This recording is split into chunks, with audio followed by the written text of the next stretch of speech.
Hasan lebih kagetnya lagi ketika melihat kakinya kuntilanak itu, ya, ini tidak menapak pada pohon atau ranting.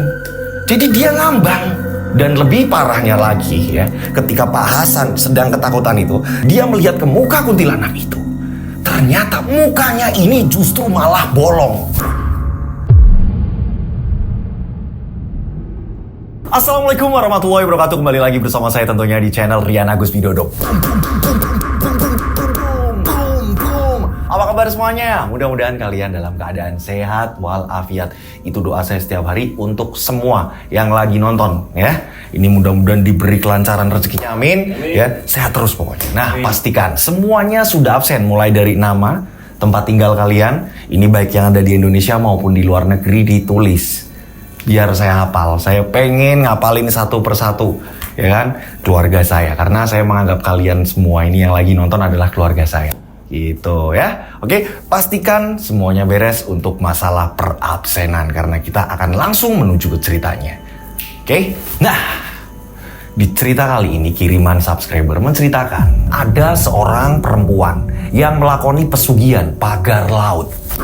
Pada saat ia kebingungan harus menyetorkan tumbal, pucuk dicinta ulang tiba. Ada tetangganya yang membuat ia kesal. Dengan cara yang sangat ekstrim dan kejam, ia menggergaji leher dari tetangganya tersebut. Dan potongan kepala tetangganya itu diserahkan kepada si dukun.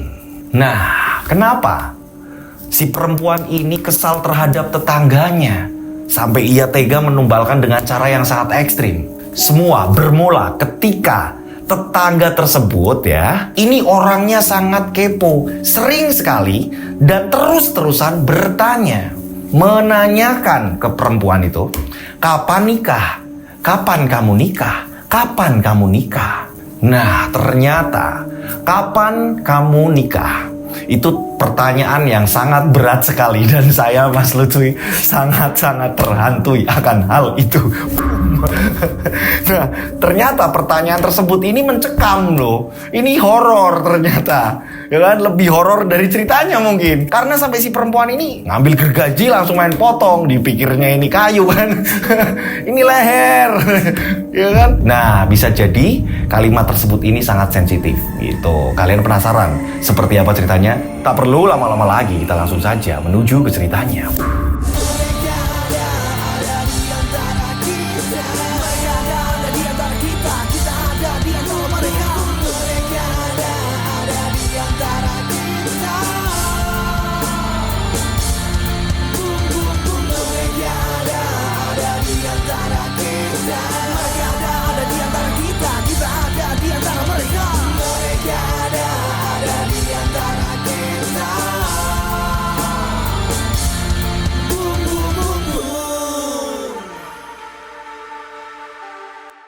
Ada sebuah kampung yang tiba-tiba digegerkan dengan sebuah kejadian misteri. Misteri apa ini? Ada 3 warga di kampung tersebut ini hilang tanpa jejak. Dan tak ada kabar dan tak ada yang tahu kemana mereka perginya. Hilangnya ini secara misterius. Nah, mereka adalah, kita sebut saja Yayu yang pertama. Hidup dengan keluarganya lengkap. Ya, dan yang kedua, ini namanya Gopur. Gopur ini hanya tinggal bersama bulenya. Jadi ibu bapak Gopur ini sudah lama meninggal. Dan yang terakhir namanya Wawan. Ini yang paling kaya. Wawan ini anak dari seorang lurah di daerah tersebut. Nah, mereka hilangnya ini secara bersamaan. Benar-benar secara bersamaan, ini tengah malam mereka kaburnya. Hilangnya ini tengah malam. Dan gak ada orang yang melihat. Sebelum mereka menghilang, ya, ini punya ciri-ciri yang sama, tanda-tanda yang sama. Tanda-tanda apa itu? Ya, 3 hari sebelum mereka ini hilang, ketiganya ini mengalami kesurupan. Kesurupan, ngamuk-ngamuk. Bahkan ini ada beberapa warga yang ke rumah mereka. Ke rumahnya Pak Lurah, ya kan? Karena anaknya Pak Lurah, si Wawan ini ngamuk juga. Ada juga yang ke rumahnya Yayu. Masih remaja mereka ini. Nah, satu lagi Gopur. Dan pada saat itu bulenya Gopur ini kebingungan. Nah, sempat di hari yang ketiga mereka ini diam, dan diamnya mereka ini penuh tanda tanya, kayak orang linglung. Dan gak mau keluar pada hari itu. Malamnya mereka pun hilang. Nah, para warga menyimpulkan jika hilangnya mereka bertiga ini bukan masalah soal kayak orang hilang biasa gitu yang wajar.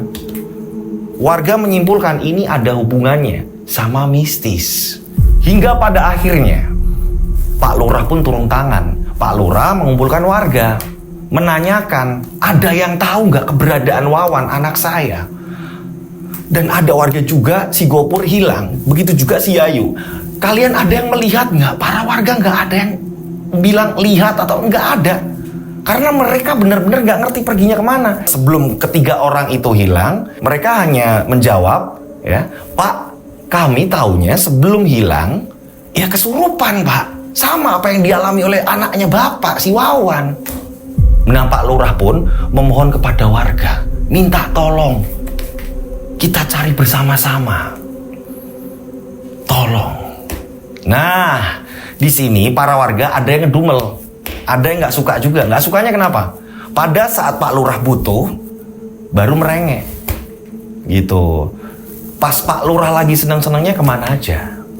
Akan tetapi, ya sudahlah, karena di sini juga ada tetangga yang lain yang hilang ya kan, kayak Gopur, Yayu. Mau nggak mau nih, warga ini ikut mencari.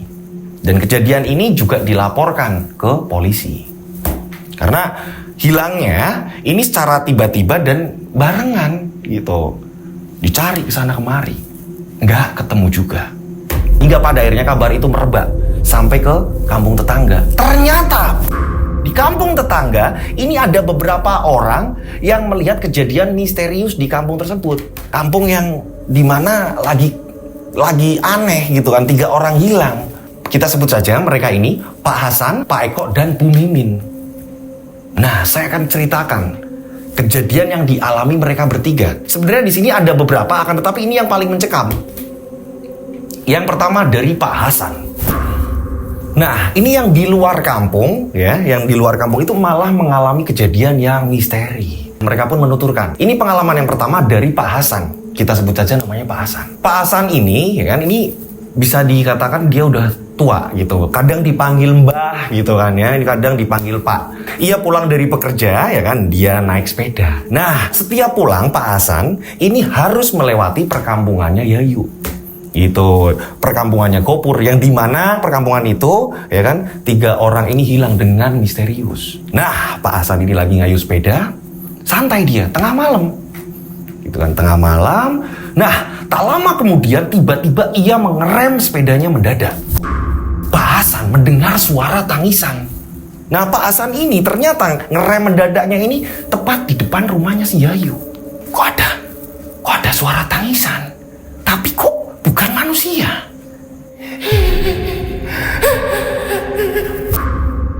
Siapa ya? Terus ini kampung kok sepi banget. Nah, pada saat Pak Hasan ini mau melanjutkan perjalanan pulang, tiba-tiba suara tangisan itu justru malah berubah menjadi suara tawa. Pada saat itu, Pak Hasan kebingungan kan? Lah, tadi ada suara tangis, sekarang ada suara tawa. Ini dari mana? Karena Pak Hasan ini penasaran. Bagi Pak Hasan, ya kan, tantangan yang sebenarnya ini ya di tengah laut saat dia bekerja. Masa iya pas ketika di darat ada seperti ini? Dan baginya ia nggak takut. Pak Hasan ya lekas langsung menaruh sepedanya. Pak Hasan turun dan Pak Hasan ini ngecek di mana ini suara berada.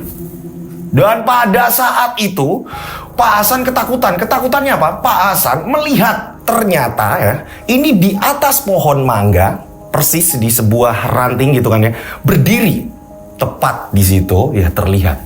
Ini kayak kuntilanak, akan tetapi baju yang dikenakannya ini berwarna hitam dan rambutnya ini terurai panjang. Ini sampai mau ke tanah. Pak Hasan lebih kagetnya lagi ketika melihat kakinya kuntilanak itu ya, ini tidak menapak pada pohon atau ranting. Jadi dia ngambang Dan lebih parahnya lagi ya, ketika Pak Hasan sedang ketakutan itu, dia melihat ke muka kuntilanak itu. Ternyata mukanya ini justru malah bolong. Jadi kayak bolong, jadi tembus ke belakangnya. Yang ada hanya rambut. Pak Hasan ketakutan ya, dia langsung ke arah sepeda, ia kayu. Udah agak jauh nih, justru malah sudah masuk ke kampungnya Pak Hasan. Akan tetapi, ini baru masuk ke kampungnya dalam kondisi tengah malam sepi. Tiba-tiba Pak Hasan ini sulit untuk mengayuh sepedanya. Kok berat? Ada apa? Atau ada batukah atau apa yang membuat rodanya ini nggak bisa jalan? Saat Pak Hasan menengok ke arah belakang, kuntilanak yang tanpa muka dengan bajunya ini berwarna hitam. Kuntilanak itu ini menahan boncengan sepedanya Pak Hasan. Kuntilanak ini menahan. Akan tetapi, benar-benar Pak Hasan dengan jelas tidak melihat mukanya, jadi bolong. Ke belakang bolong. Hanya rambut terurai di sampingnya sampai bawah. Saat itu juga Pak Hasan pingsan. Dan keesokan hari ditemukan warga. Dan pada saat ditemukan warga, ini Pak Hasan ini benar-benar kayak orang linglung. Apa yang ia lihat semalam gak ngerti.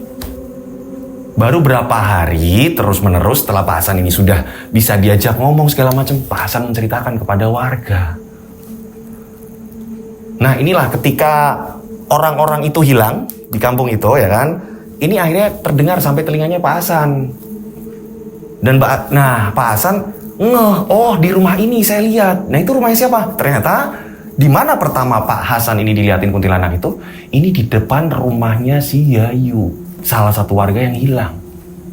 Nah, pengalaman yang kedua ini dari seorang, kita sebut saja namanya Pak Eko. Nah, Pak Eko ini ya, dia ini punya tetangga, kita sebut saja namanya Kodir. Pak Eko sepulang kerja, dia ini ngomong sama Kodir, "Dir, nanti malam ya jam 10-an kita berangkat mancing, gimana Dir? Cuaca mendukung Dir." "Ayo Pak, saya tak pamit dulu sama istri saya Pak." "Ya wis, kamu pamit dulu.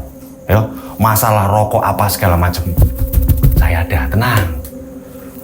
"Iya Pak, soalnya saya belum gajian," kata Kodir. Nah, singkat cerita, setelah Kodir ini diperbolehkan, Kodir pun akhirnya menemani Pak Eko.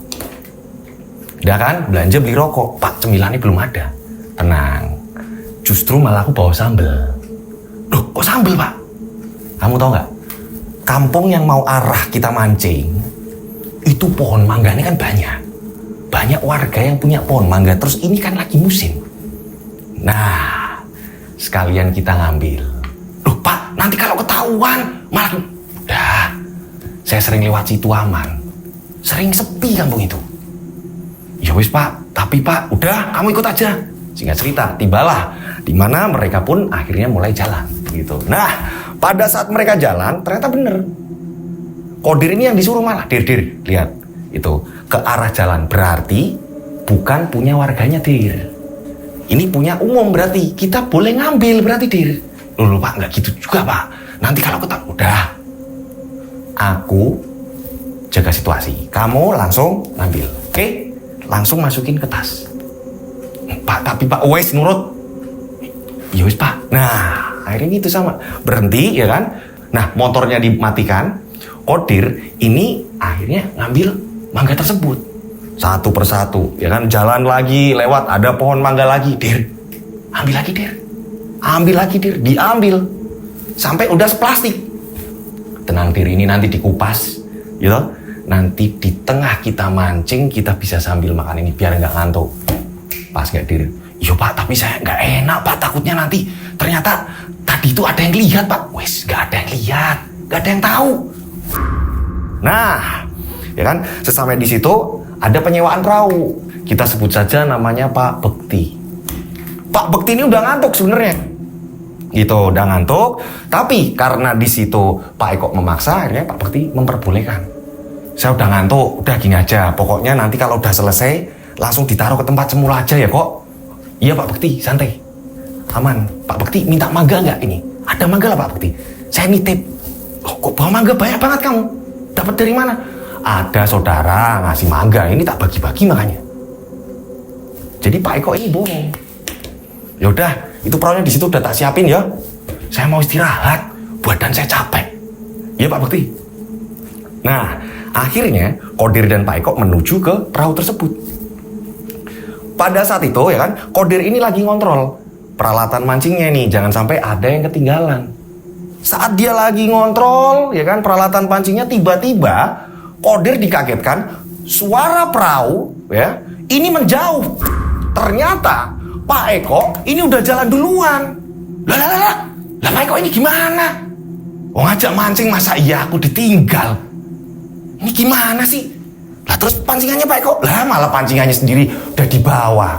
Ini kok malah aku ditinggal? Kodir ditinggal. Sedangkan di situ ya kan, ini Mbah Bekti ini udah istirahat. Nah, Kodir sendiri ini nggak berani untuk sewa perahu lagi. Lah, udahlah, aku nunggu sini aja. Nanti pasti juga balik lagi itu. Nah, di sisi lain nih, di sisinya Pak Eko. Pak Eko ya, ini perasaannya sudah ada Kodir di belakangnya. Jadi perahu jalan nih. Perahu jalan ya kan. Pak Eko ini ngomong sama Kodir, Dir, udah, Dir, matikan mesinnya, Dir. Tapi Pak Eko posisinya ada di depan. Kodir ada di belakangnya Pak Eko. Dir, matikan mesinnya, Dir. Udah, Dir, sini aja, sini. Dir, dibilangin loh.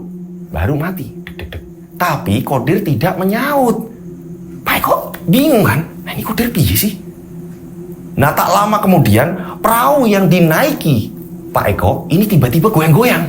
Dir, jangan dimain-mainin kayak gini loh. Ini aku lagi masang kail. Dir. Nah, perahunya ini goyang-goyang. Tak lama kemudian, tiba-tiba Pak Eko dikagetkan. Ini suara orang ketawa, perempuan ketawa. Tapi suara itu seperti bukan suara manusia biasa. Bukan manusia yang wajar, itu bukan. Pada saat itu, Pak Eko yang kaget, Pak Eko menoleh ke belakang. Pak Eko menoleh ke belakang, ternyata ya, ini nggak ada Kodir, justru malah ada kuntilanak yang kepalanya ini bolong. Bajunya ini ya ini berwarna hitam lusuh, rambutnya ini terurai panjang sampai ke air. Tolong! Pak Eko pingsan. Pak Eko pingsan. Paginya ini ada perahu besar. Ini dari arah laut. Para nelayan. Nah, salah satu nelayan itu ini melihat perahu kecil yang lagi mancing itu, yang dikendarai sama Pak Eko, ini berhenti, akan tetapi ini Pak Eko kan dalam keadaan dia ini tidak sadar. Ya kan? Nah, si nelayan itu ini kaget lah. Ini meninggal apa tidur atau apa? Ini jangan-jangan jantungan atau apa gitu kan ya. Akhirnya si nelayan itu turun dan langsung ke perahunya yang dinaikin Pak Eko. Pak. Kuntilanak apa, Pak? Ya ampun, saya sampai ketiduran. Ini udah pagi tuh. Udah, saya tadi kaget. Saya pikir sampean ini meninggal atau apa, jantungan atau apa. Orang sendirian. Mesin mati. Semua berantakan yang ada di sini saya lihatnya. Iya Pak, kalau gitu saya balik karena semalam saya lihat makhluk kuntilanak. Kuntilanak apalah Pak? Udah balik Pak. Iya, terus Kodir di mana ya? Baliklah Pak Eko. Saat Pak Eko balik ya kan, naruh perahu, Kodir ternyata tidur di tempatnya Pak Bekti. Jadi di tempat Pak Bekti ya kan, ada kursi panjang dari anyaman bambu gitu kan ya. Kodir tidur di situ. Dir, bangun Dir. Iya Pak, kamu itu gimana sih Dir? Kok iyo, kamu itu ninggal aku Dir. Ninggal gimana sih Pak? Ceritanya mbok jangan dibalik. Lah wong sampean yang jalan duluan kok. Saya lagi prepare sampean jalan duluan. Dir, bukannya semalam kamu itu udah naik, udah nyalain mesin. Lah wong aku aja kaget kok. Dir, jangan dinyalain dulu, bentar Dir. Tak pikir kamu yang nyalain loh Dir. Nyalain gimana sih Pak? Orang saya masih di darat kok Pak. Dir, tahu nggak Dir? Semalam aku seperti ini. Aku dilihatin kuntilanak kayak gini. Oh, ngarang sampean Pak, ngarang. Beneran Dir. Nah, itu pengalaman yang dialami oleh Pak Eko. Nah, pengalaman yang ketiga, ini dari seorang ibu-ibu, kita sebut saja namanya Bu Mimin. Nah, Bu Mimin ini tinggalnya bukan di kampung yang sedang ada misteri tersebut. Bu Mimin ini tetangga desa. Pada saat itu, Bu Mimin dikabari bahwa saudaranya Bu Mimin ini sakit. Itu saudara Bu Mimin seorang perempuan, adiknya Bu Mimin tinggal sendirian. Itu tinggal sendirian di kampung itu, kampung yang sedang ada misteri mengerikan itu, gitu kan. Nah, Bu Mimin berencana untuk datang ke sana. Kira-kira kondisinya, kesehatannya ini memang harus ditolong ke RS, ya harus dibawa ke RS. Tapi kalau memang bisa istirahat di rumah, ya tak temani. Nah, Bu Mimin ini datang ke situ. Nah, kita sebut saja saudaranya Bu Mimin itu namanya Asih. Gitu, Seh, gimana kondisimu? Ya kayak gini, Mbak. Berarti kamu nggak berangkat kerja toh? Udah 3 hari ini, Mbak. Mbak kok tahu aku sakit? Iya, ada yang nyampein ke aku. Iya, Mbak. Udah, Mbak, nggak usah repot-repot. Kok kayak gini bawa segala macam? Nggak apa-apa. Aku rencananya malah mau tidur sini. Mumpung suamiku itu lembur. Yo, aku tidur sini, nemenin kamu. Apa, Kak? Ke dokter aja. Udah, Mbak, nggak usah, Mbak. Besok pagi juga sembuh kok, Mbak. Paling dikerok aja, Mbak. Yo, nanti tak kerokin. Dah, akhirnya Bu Mimin tidur nginep di tempatnya saudaranya itu tadi, adiknya ini, AC. Karena AC ini sakit, ya kan, otomatis nih, ya kan, Bu Mimin nggak ngajak begadang cerita-cerita atau apa, justru malah nyuruh AC cepet-cepet tidur, istirahat. Udah tak pijitin, udah tak kerokin, ya, obatnya udah diminum belum, udah tak beliin, udah, Mbak, ya wis istirahat. Mbak tak tidur di kamar sebelah, yo. Iya, Mbak, apa nggak bareng sini aja toh, Mbak? Nggak usah. Kalau ada apa-apa nanti Mbak pasti kesini. Yo, takutnya kalau di sini Mbak dengkur atau apa nanti kamu malah kebangun-bangun. Istirahatmu nggak tenang. Yo, Mbak. Dah, ya kan? Saat itu Bu Mimin nggak tahu kenapa dia gelisah. Jadi tidur di kamar sebelah, ini gelisah Bu Mimin. Kok aku gelisah kenapa yo? Kok nggak kayak biasa nih? Padahal aku sering nginep sini, tapi nggak seperti ini. Hawannya kok ini beda. Bu Mimin ini ngecek keluar. Nah, posisi saat itu masih jam 9 malam. Bu Mimin keluar, anehnya, ini yang biasanya ada orang lewat atau apa, benar-benar malam itu sepi. Kok sepi banget? Kok aneh yo? Biasanya rame kok. Udahlah, aku tak ke kamar aja. Nah, sebelum ke kamar ngecek ke AC tadi, ya kan, disentuh badannya, oh ini demamnya udah agak turun, ya diselimutin lagi. Mbak, kamu belum tidur tuh, Mbak? Oh, tak kirain kamu malah udah tidur sih. Iya, Mbak, aku tak istirahat dulu. Ya, kamu istirahat, Mbak, sebentar lagi tidur, panasmu udah turun kok. Mbak ke kamar ya. Nah, ke kamar lah, ya kan, kamar sebelah. Pada saat tidur di kamar sebelah ini kurang lebih 2 jam sudah tertidur. Tepat di tengah malam, tiba-tiba ini Bu Mimin terbangun. Terbangunnya karena apa? Bu Mimin mendengar ada suara tangisan. Ya, tangisannya ini nggak wajar. Bukan tangisan kayak manusia. Suara apa? Jangan-jangan AC kenapa-napa? Bu Mimin bangun, langsung ke kamar AC. Pada saat ke kamar AC, AC tertidur lelap. Suara tangisan itu kembali muncul. Suara siapa? Mau bangunin AC nggak tega. AC lagi sakit. Nah, Bu Mimin, ya, ini akhirnya karena penasaran mencari tahu siapa yang nangis. Dan semakin jelas suara itu justru malah berada ini di depan rumah. Kayaknya suaranya di depan rumah. Nah, akhirnya Bu Mimin membuka pintu rumah kan. Bu Mimin keluar dari rumahnya si AC. Suara itu sempat berhenti. Loh, kok nggak ada suara lagi? Apa perasaannya aku? Pada saat itu Bu Mimin akhirnya mengurungkan niat untuk kembali ngecek gitu kan. Udahlah, aku mau tidur. Mungkin hanya perasaanku. Saat baru mau masuk ke rumah lagi, tiba-tiba suara itu berubah menjadi suara ketawa. Kok ada suara orang ketawa? Nah, akhirnya Bu Mimin memutuskan untuk sampai ia jalan ke jalanan.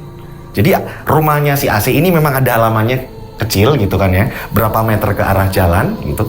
Bu Mimin sampai dia berdiri tepat di jalan. Suara mana ya? Pada saat itu Bu Mimin dikagetkan. Ternyata suara itu berada di tepat lurusnya Bu Mimin, yaitu depan rumahnya AC. Itu siapa? Karena memang kondisinya gelap. Kok rambutnya panjang banget? Masa iya itu setan atau bukan? Bu Mimin penasaran. Mbak, kok nggak masuk rumah udah jam segini? Mbak, gak ada suara apapun. Kok bajunya kayak gitu ya? Hitam-hitam kayak gitu ya? Cobalah, siapa tahu dia ini mau apa jangan-jangan maling. Tapi kok rambutnya panjang ya? Nah, pada saat Bu Mimin ini mau nyamperin, ya kan? Nyamperin, penasaran, pengen tahu dia ini siapa. Tak lama kemudian, makhluk tersebut ya, ini justru malah menengok ke arah Bu Mimin. Bu Mimin kaget melihat makhluk tersebut ini kuntilanak yang berwarna hitam tadi. Bajunya ini warnanya hitam, kepalanya bolong, dan tepat di bagian leher ini seperti terkoyak. Keluar darah mengucur. Nah, Bu Mimin ini mau ngomong tolong aja susah banget. Nah, jalan susah ini sampai merangkak Bu Mimin. Merangkak masuk ke dalam rumah. Setelah masuk ke dalam rumah, ya kan, ia kunci, ia sambil bersandaran di pintu. Itu tadi apa? Itu tadi apa? Gak bisa ngomong tolong. Baru setelah udah di dalam rumah, sandaran pintu, ya, ini baru bisa ngomong. Itu tadi apa? Itu tadi apa? Tak lama kemudian, ya, ini Mimin mendengar ada suara AC. Mbak. Iya sih, sebentar. Mbak, aku haus Mbak, ambilin aku minum. Iya sih. Mbak, kenapa Mbak? Nggak apa-apa sih. Nggak apa-apa. Sebentar tak ambilin minum ya sih. Tapi kok Mbak keringetan, pucat kayak gitu mukanya Mbak? Nggak apa-apa sih. Udah. Kamu tunggu sebentar. Mbak tak ke dapur, ini airnya habis kok. Akhirnya Bu Mimin ke dapur. Pada saat di dapur, Bu Mimin ini bingung. Ini kalau aku ceritain ke AC, nanti AC jadi ketakutan. Dia di rumah sendirian, gak ada siapa-siapa, malah jadi bebani. Dia lagi sakit, kepikiran, nanti malah jadi kenapa-napa. Aku gak pengen yang aneh-aneh terjadi, aku gak pengen. Aku pengen adikku sembuh. Ambil air, dikasihkan ke AC. Mbak, kenapa sih Mbak? Nggak apa-apa sih, nggak apa-apa. Udah diminum. Nah, keesokan harinya, ya kan, ini Mimin nggak tidur. Justru malah pamitan ke AC. Mbak, mau pulang ya sih? Mbak, kenapa sih Mbak? Kok ada yang aneh? Nggak apa-apa sih. Nggak apa-apa, Mbak mau pulang soalnya Mbak baru ingat kalau Mbak ada urusan. Nah, ini yang dialami oleh Bu Mimin. Bu Mimin langsung pulang, nggak cerita ke AC. Takutnya adiknya ini tambah kepikiran, sakitnya tambah menjadi. Akhirnya Bu Mimin pulang. Nah, sejak saat itu suasana kampung itu semakin mencekam. Ditambah banyak anak kecil yang sering sakit, sering teriak-teriak sendiri, sering ngomongnya ini ngalor ngidul. Sampai ibu-ibunya, ya kan, ini pada bingung. Kebanyakan anak-anak kecil bilang ada yang lihat inilah, ada yang lihat itulah, apa segala macam. Kampung itu terasa mencekam. Nah, berjalannya waktu di sisi lain, ini ke rumahnya Pak Lurah gitu kan ya. Pak Lurah saat itu, ini ada tamu, ini ada Pak Polisi juga datang ke situ memberi keterangan bahwa ini kita lagi proses pencarian dan belum ada tanda-tanda di mana putra Bapak yang bernama Wawan bla bla bla bla bla. Tapi kita akan tetap terus mencari tahu gitu keberadaan dia ini adanya di mana. Itu lagi ngomongin soal seperti itu. Pak Lurah juga memohon agar segera menemukan satu anaknya dan 2 warganya. Nah, setelah polisi ini pergi, ternyata ini Pak Lurah sudah meminta tolong sama bawahannya Pak Lurah untuk mencarikan orang pinter. Pak Asep ini didatangkan. Jadi nggak cuma Pak Asep, jadi awalnya sudah pernah ada orang pinter juga. Nah, ini yang kesekian kalinya ada yang namanya Pak Asep. Nah, Pak Asep lain nih metodenya nih. Pak Asep bilang sama Pak Lurah, Pak Lurah, sebelum saya menangani ini, saya minta tolong sampean boleh nggak? Lepas alas kaki, termasuk saya, kita nggak usah pakai sendal, kita keliling kampung ini. Ya nggak apa-apa, kalau memang itu caranya, ya nggak apa-apa. Ya tujuannya biar tahu. Saya biar merasakan, sampean pun merasakan. Nanti kalau ada yang aneh di telapak kakinya Pak Lurah, biasa aja. Ya, jangan sampai yang gimana-gimana. Jadi saya biar tahu, sampean juga tahu. Entah itu nanti gatal, panas atau apa. Tapi kalau di situ Pak Lurah kaget, nanti malah justru warga ini curiga, terus warga ini bisa jadi pikirannya enggak. Iya Pak, iya Pak Asep. Kalau begitu kapan Pak Asep? Nanti malam jam 9-an kurang lebih, ya saya bakal kesini lagi. Enggak, nanti dijemput sama anak buah saya. Jam 9 saya kesini lagi, soalnya saya ada pasien lagi. Saya cuma ngasih tahu itu. Ya, dan satu lagi Pak. Apa itu Pak Asep? Saya mau minta data dirinya si Wawan lengkap. Kalau bisa, ya, ini sampai ke bapaknya sampean. Urutan dari bapaknya sampean, berarti kakeknya Wawan. Oh iya, ditulis semua. Udah itu Pak? Ya, udah. Nanti saya kesini lagi. Nah, singkat cerita, jam 9 malam Pak Asep datang. Pak Asep datang ya, ini membawa bungkusan dari plastik, ini kayak tanah, kayak pasir malah, jatuhnya ini kayak tanah yang tercampur pasir. Pak Lurah, nanti sampai genggam, saya pun juga genggam. Kita jalan, kelilingin kampung ini, ya siapa tahu nanti ada petunjuk. Nah, pada saat itu, ya kan, Pak Lurah ini mengikuti arahan. Tidak memakai sendal. Tangan yang kiri ini bawa tanah, genggam tanah tadi. Yang tangan kanan ini bawa senter. Jadi ketika nanti warga tanya atau apa, ya lagi ngecek, lagi ronda atau apa gitu kan. Nah, ditemani Pak Asep, Pak Lurah jalan menyusuri kampung tersebut. Menyusuri. Awal biasa saja. Ya, ini tiba-tiba dikagetkan. Ini ada satu warung makan. Ya, pemiliknya namanya Busri. Entah kenapa kakinya Pak Lurah ini tiba-tiba kesemutan. Pak Asep. Kenapa Pak Lurah? Apa yang dirasakan? Saya kesemutan Pak Asep. Ini tepat saya berada di depan warungnya Busri. Kita sebut saja pemilik warung itu namanya Busri. Punya warung agak besaran, akan tetapi menjelang tutup. Gitu. Nah, Busri ini sedang beres-beres. Loh, Pak Lurah toh? Pak, tumben Pak, jalan-jalan. Oh iya Bu.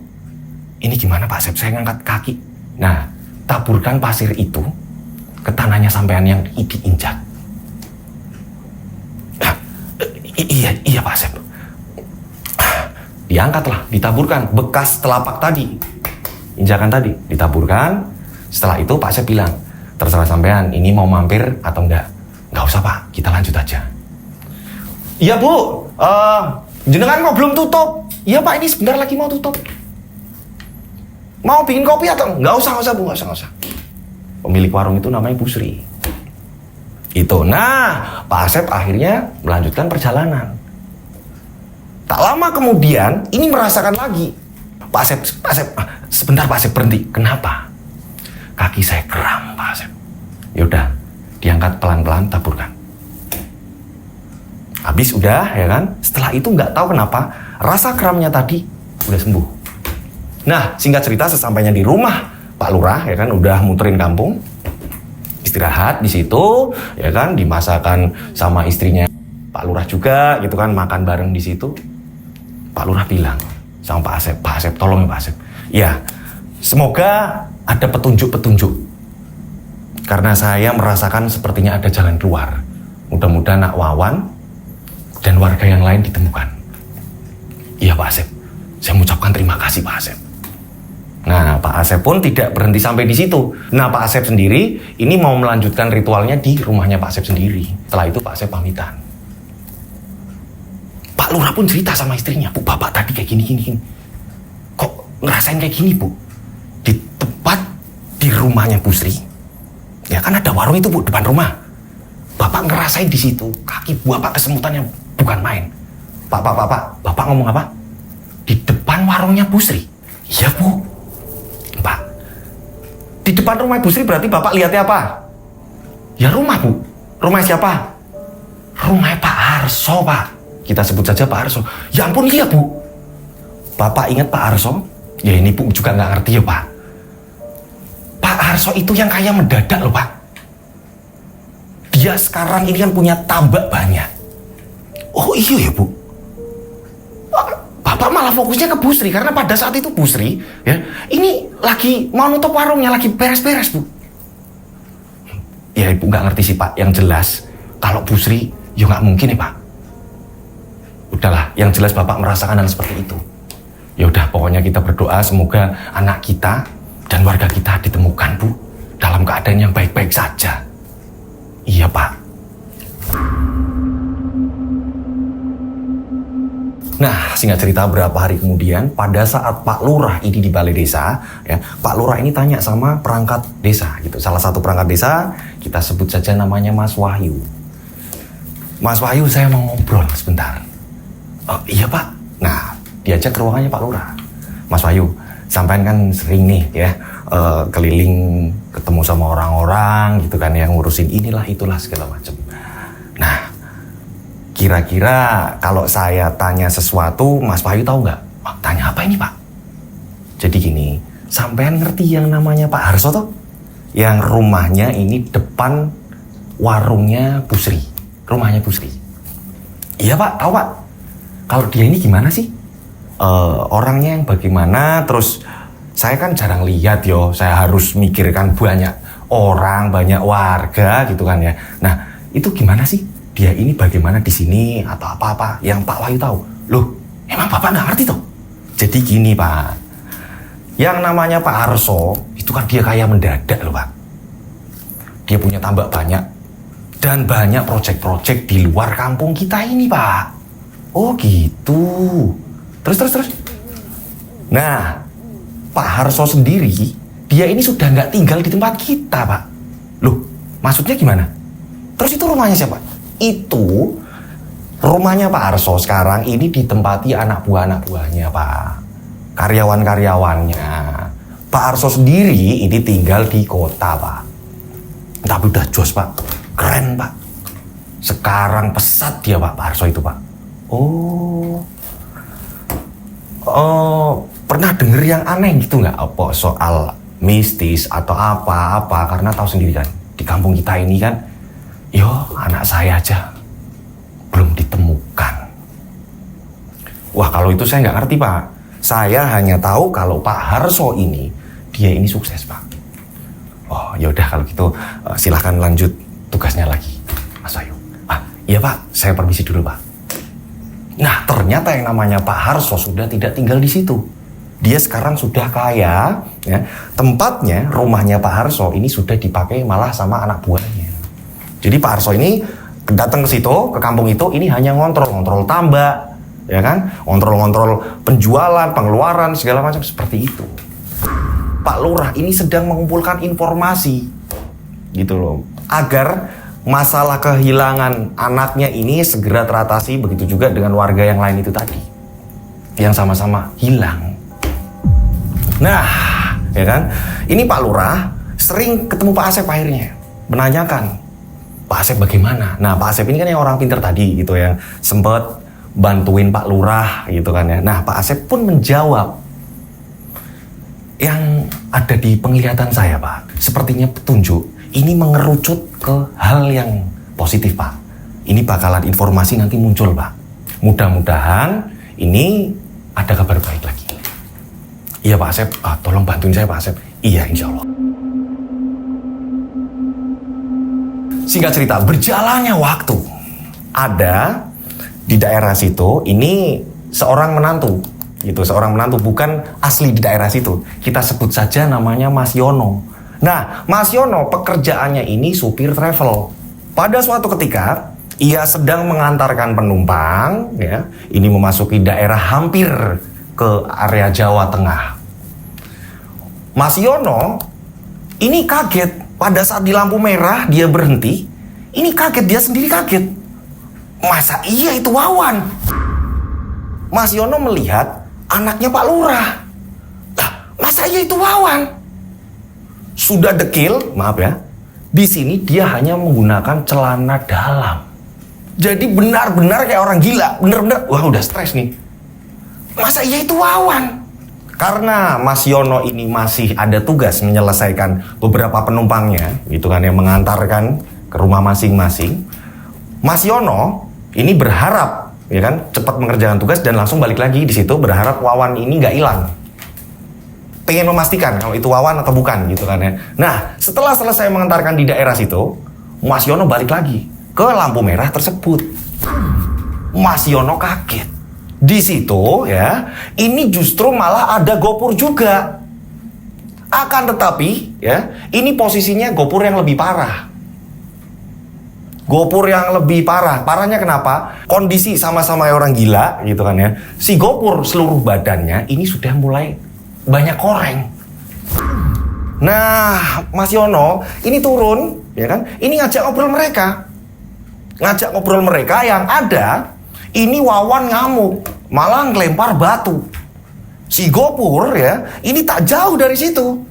Si Gopur ya kan dideketi, ya kan mau ditanya, dia ini justru malah ketakutan, ya. Dia ketakutan, dia langsung lari. Mas Yono ini telepon istrinya.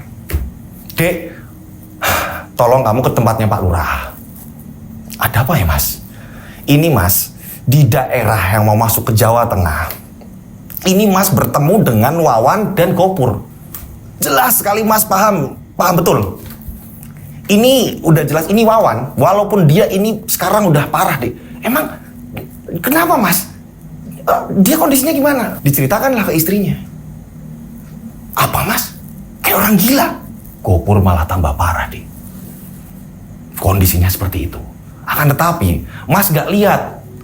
Mas belum tahu ada Yayu enggak? Mas gak ngerti deh di sini. Yang jelas Mas lihat mereka ada di sini.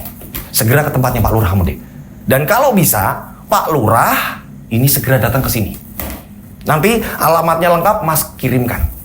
Iya Mas, iya Mas. Nah istrinya Mas Yono langsung datang ke tempatnya Pak Lurah, ngasih tahu Pak Lurah. Pak Lurah kaget mendengar kabar itu. Telepon ke Yono. Yono menjelaskan juga, ya kan? Di sini Pak, di sini Pak, di sini. Nggak pakai lama, auto ngebut, ya kan, langsung ke daerah tersebut. Nah pada saat itu ya kan, memang Wawan dan Gopur ini ketika didekati Pak Lurah, terus beberapa orangnya Pak Lurah ini ketakutan dan melawan. Nah minta bantuan dari anggota juga, diamankan, barulah mereka ini dibawa pulang. Baunya udah parah banget. Ya orang lama nggak mandi terus nggak ketemu, hilang. Dan anehnya ini kok jauh sekali jaraknya. Ini kebawa sampai di situ. Ini kan paling nggak prosesnya ini berapa jam itu? Dari daerah A ke daerah B. Ini kan lama jaraknya. Ini kan jaraknya ini kan jauh.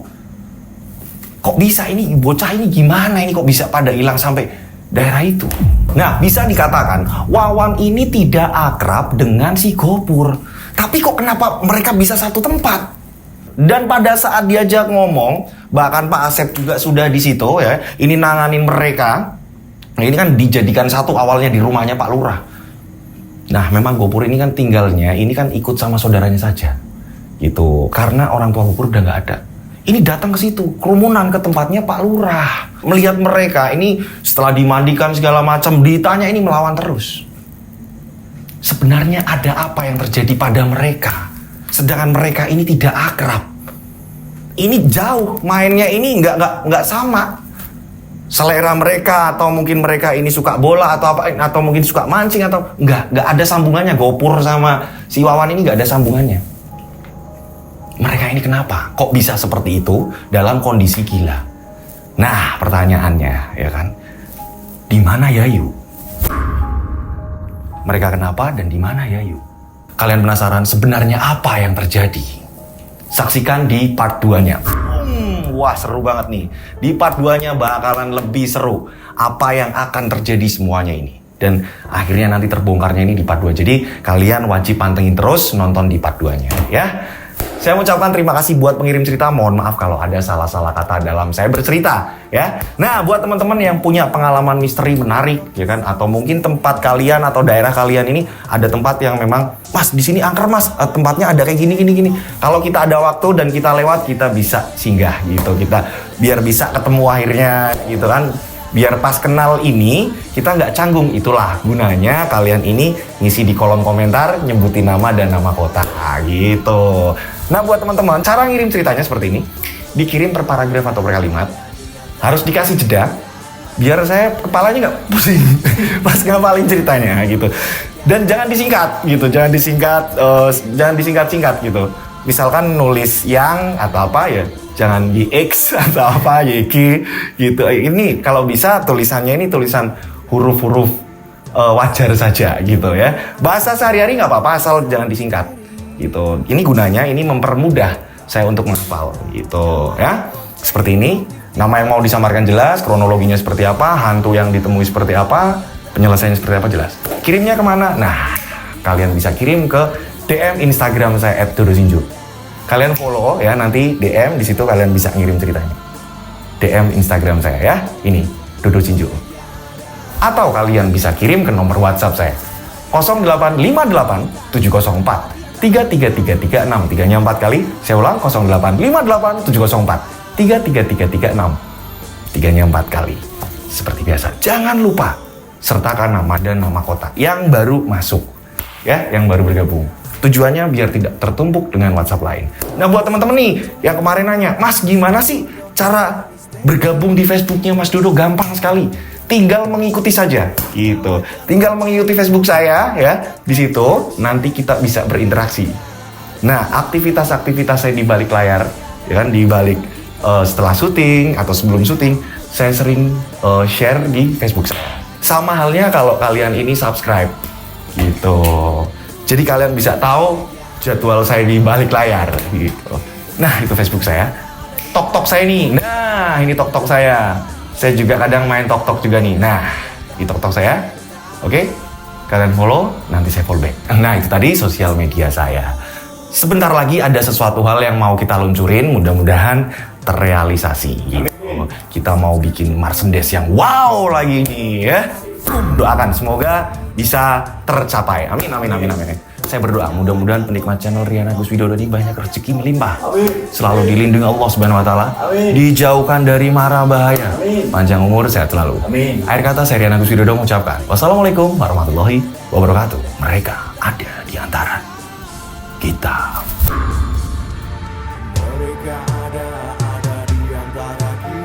Subscribe channel Rian Agus Widodo, kisah misteri. Ada di antara kita. Nyalakan lonceng, notif, tinggalkan komen, share. Mereka ada di antara kita. Mereka ada di antara kita. Kita ada di antara mereka. Mereka ada di antara kita.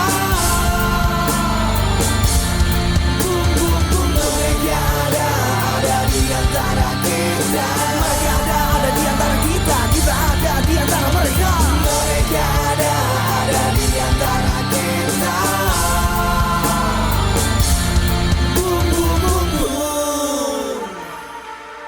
Mereka ada di antara kita. Subscribe channel Rian Agus Widodo, kisah misteri. Mereka ada di antara kita.